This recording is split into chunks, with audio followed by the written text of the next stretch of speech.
Hello everyone, আসসালামু আলাইকুম। কি অবস্থা, সবাই কেমন আছেন? আশা করি সবাই অনেক ভালো আছেন। আলহামদুলিল্লাহ আমি অনেক ভালো আছি। আর ভাই, সৌদি আরবে মোটামুটি অনেক ভালোই ঠান্ডা পড়তেছে, বাংলাদেশের মতনই।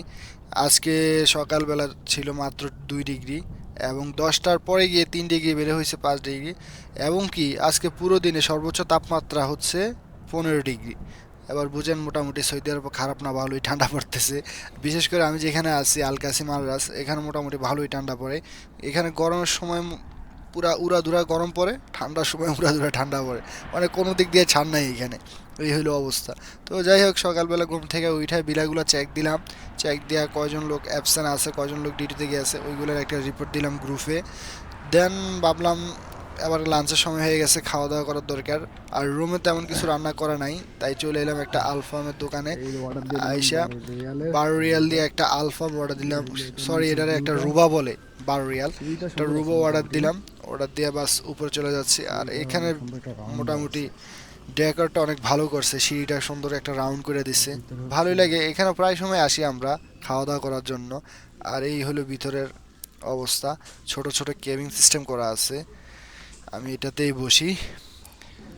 মোটামুটি ভালোই, খারাপ না। আমরা প্রায় সময় এখানে আসি, এসে খাওয়া দাওয়া করি। মহসিন ভাই, আমি, এরপরে ওই আক্তার ভাই ছিল, আক্তার ভাই দেশে চলে গেছে, ওনারা হয়তো আপনারা দেখেন নাই।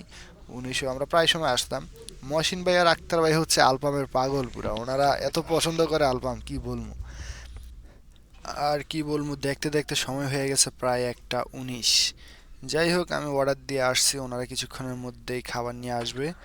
আর আমিও বেশি দেরি করা যাবে না, আমার একটু কাজ আছে, মার্কেটে যেতে হবে, খাওয়া দাওয়া করে চলে যেতে হবে। এই হইলো আমার রুবা। এটা হলো 12 রিয়ালের একটা রুবা। মোটামুটি ভালোই, খারাপ না। তবে এটার সাথে একটা, কি বলে এটা, চস বলে না কি বলে জানি না, সবুজ কালার, এটা কি দিয়া বানাইছে আমি বুঝি নাই।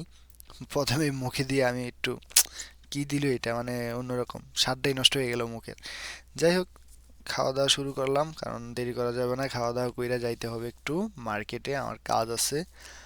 ওই কাজটা শেষ করে দেন আস্তে আস্তে অনেক সময় লেগে যাবে, তাই একটু তাড়াহুড়া করে খাওয়া দাওয়া করতেছি। ফাইনালি খাওয়া দাওয়া শেষ করে বের হয়ে এলাম। আর ওই পিছনের ওইটাই হচ্ছে আলপা দোকানটা, বা যাই বলেন আপনার। আর আমি রাস্তা পার হইতেছি। আর কিছুদিন আগে ভাই আমাদের এই রোডে একটু সামনেই একটা পাকিস্তানি ভাই মারা যায়, আমাদেরই সাপ্লাইয়ের একজন লোক, রোড অ্যাক্সিডেন্টে। উনি মাগরিবের সময় নামাজ পড়ে গেছিল জাস্ট রুটি আনার জন্য। রুটি থেকে আসার সময়, রোড ক্রসিংয়ের সময় অ্যাক্সিডেন্ট হয়ে জায়গাতে মারা যায় উনি। কি বলবো, আল্লাহ ওনাকে ব্যস্ত নসিব করুক। রুটিগুলো রাস্তায় পড়েছিল, কিন্তু মানুষটা চলে গেল। দেখে অনেক খারাপ লাগছে, আমি দৌড়ে গেছি, গিয়া দেখে রক্ত দেখে আমার পুরো শরীরের পশম দাঁড়িয়ে গেছে। মানে পুরো একটা ভয় পেয়ে গেছি আমি হঠাৎ করে দেখে। যাই হোক, আল্লাহ ওনারে ব্যস্ত নসিব করবে, এটুকুই দোয়া করি, সবাই ওনার জন্য দোয়া করবেন। মানুষের হায়াত মত কার কোথায় আছে বলা যায় না, যে কোনো সময় আপনার